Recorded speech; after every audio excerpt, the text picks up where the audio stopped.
A great way of adding dimension and texture to your paper crafting projects is adding sewing or quilting.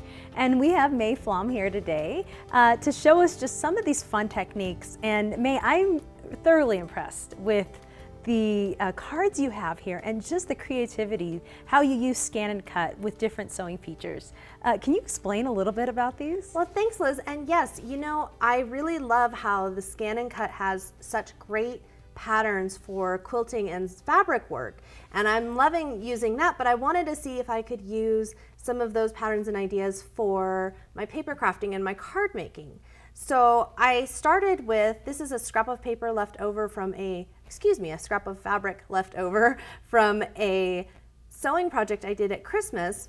What I love about the machine is the grid on the mat matches perfectly to the grid shown on the screen. So if I can see on here where I'm going to be cutting, I never go over, I never have to worry about if my paper is big enough because I can see exactly how to do that. You just count up the squares, the inch squares. Well, I do that as well, but there actually is, because it is ScanNCut and has a scanner in it, I don't know if you knew this, but there is a scan feature where you can scan in your background so that you can use the grid as well, but then also position your designs anywhere on your fabric that you're going to be cutting, which in your case, here having these cutouts already probably would be really helpful. Definitely. Let's go ahead and press the scan there and start. So I see here, May, that you have some leaves already picked out for us. I am going to go in and pull all of them together with our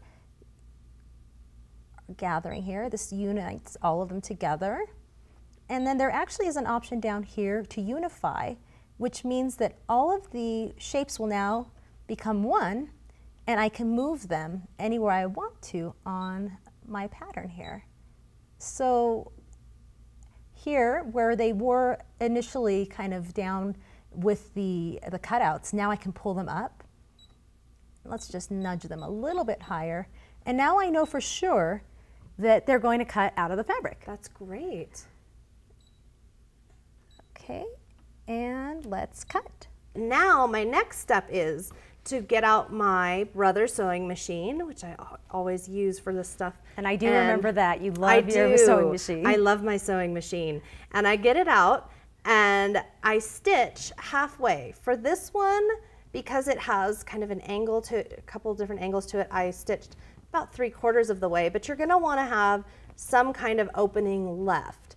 And with that opening, what you're gonna wanna do is to take some stuffing, filling, whatever you might happen to have, tissue paper even could work. Oh yeah. But you're just gonna want a little bit of it, and you're just gonna tuck it inside, and then just hold it down and stitch that last piece. And because of the dimension, you might get a little bit of wrinkling down at the bottom. It might fold up a little bit, but that is okay, because as you can see over here on the finished one, in the center, you're going to have something. And this is a circle that I've cut from the machine out of a thick glitter paper.